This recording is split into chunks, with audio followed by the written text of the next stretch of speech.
بسم اللہ الرحمن الرحیم۔ السلام علیکم، میں ہوں آپ کا بھائی عباس حمدانی اور آپ دیکھ رہے ہیں جعفریات ٹی وی۔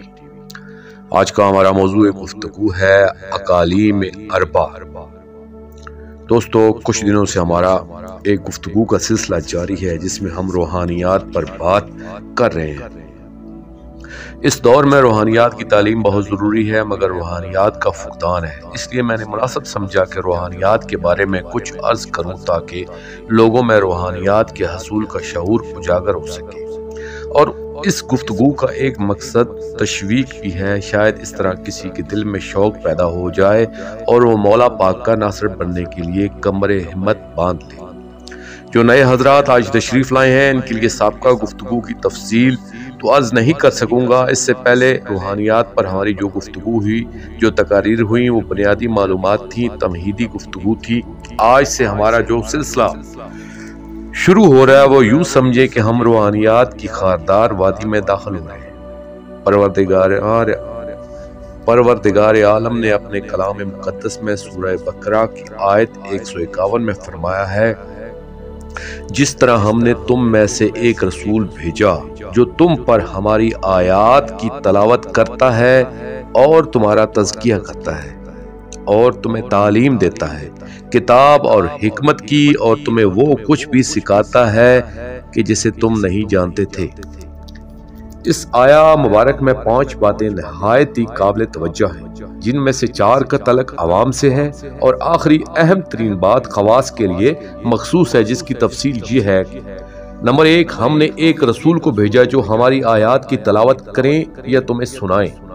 نمبر 2، اور تمہارا تزکیہ کریں، یعنی تمہیں ہر قسمی نجاسات سے پاک کریں۔ نمبر 3، اور تمہیں تعلیم دیں کتاب کی۔ نمبر 4، اور ساتھ ہی ساتھ تمہیں حکمت کا درس بھی دیں۔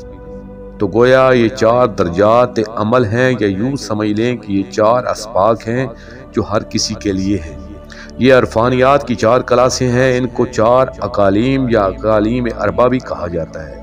اقلیم ملک کو کہتے ہیں، ان کو مملکت کی حیثیت دی گئی ہے۔ یہ عرفانیات کا موضوع ہے اور روحانیات سے تھوڑا سا ہٹ کے ہے، تو میں اس پر زیادہ گفتگو نہیں کروں گا۔ اپنی کتاب اسرار الابدیات میں نے اس پر تفصیل سے بات کی ہے۔ اقالیم اربع 4 ہیں: شریعت، طریقت، حقیقت، معرفت۔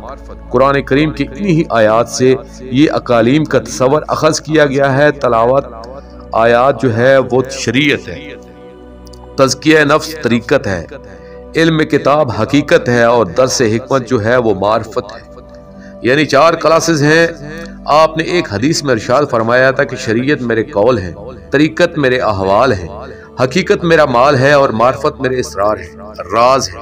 یعنی مطلب کیا ہوا کہ شریعت اقوال، طریقت احوال، حقیقت مال، اور معرفت اسرار یعنی راز ہے۔ 5ویں کو ابھی ہم ڈسکس نہیں کرتے، یہ بات کا مرحلہ ہے۔ اس آیت سے کچھ لوگوں نے غلط نظریات اخذ کی ہوئی ہیں، اس لیے کچھ اہم باتوں کی وضاحت کرنا ضروری سمجھتا ہوں۔ اس آیت میں 6 بار لفظ کم استعمال ہوا ہے۔ واضح رہے کہ یہاں ہر کم میں مخاطب لوگ پہلے والے کم سے مختلف ہیں۔ اس آیت میں جہاں یہ فرمایا گیا ہے کما ارسلنا فیکم، کم کے لغوی معنی ہے تم یا آپ، جن سے فرمایا گیا ہے کما ارسلنا فیکم رسولا لا منکم، کہ تم میں ایسا رسول بھیجا گیا ہے جو تم میں سے ہے۔ یہاں کم سے مراد عوام ہے ہی نہیں، یہ تو خواص ہیں، یہ وہ امراء ہیں جو سراپا نور ہیں، یعنی در حقیقت یہ معصومین علیہم السلام ہیں۔ یہی بات سمجھنے والی ہے کہ عرب کے بدھوں کو نہیں کہا گیا کہ تم میں سے رسول ہے۔ یہ کائنات کی مقدس ترین ذوات مطالعات ہیں اور ہیں۔ اس طرح آیات سننے والی جماعت اور ہے، جن کو پاک فرمایا گیا وہ تزکیہ والی جماعت اور ہے۔ جن خوش نصیب افراد کو مکمل علم کتاب عطا فرمایا گیا ہے وہ جماعت علیحدہ ہے، اور صاحبان حکمت والی جماعت علیحدہ ہے، جن کا درجہ یا مرتبہ علماء کتاب سے بھی بلند تر ہے۔ ذرا انصاف کی نظر سے دیکھیں کہ ساری عوام یا تمام کلمہ پڑھنے والوں کا تزکیہ تو نہیں فرمایا۔ اس لیے یزکیکم میں کم سے مراد صاحب تزکیہ لوگ ہیں، عوام نہیں ہیں۔ اب جملہ صاحبان تزکیہ کو علم کتاب عطا نہیں فرمایا گیا ہے، کیونکہ یہ تو اگلی کلاس ہے۔ ان اگلی کلاس والوں سے کہا جا رہا ہے کہ یعلمہم الکتاب، اور جو چوتھی کلاس والے لوگ ہیں ان سے فرماتے ہیں وَيُعَلِّمُهُمُ الْحِکْمَةَ، تو ہر قوم کا مخاطب علیحدہ علیحدہ ہے، جدا جدا ہے، اور آپ کی تبلیغ بھی یہی بتاتی ہے کہ سارا علم یا یہ چاروں علم ہر آدمی کو نہیں دیے گئے۔ آپ نے فرمایا ہمیں حکم ہے کہ لوگوں کے عقل کے مطابق بات کریں، ہر آدمی کی عقل کامل نہیں ہوتی، اس لیے کامل کو جو تبلیغ ہوگی وہ اور ہوگی اور ناقص کو اور ہوگی۔ پہلی کلاس والے کا سلیبس اور ہوگا اور دوسری کلاس والے کا اور۔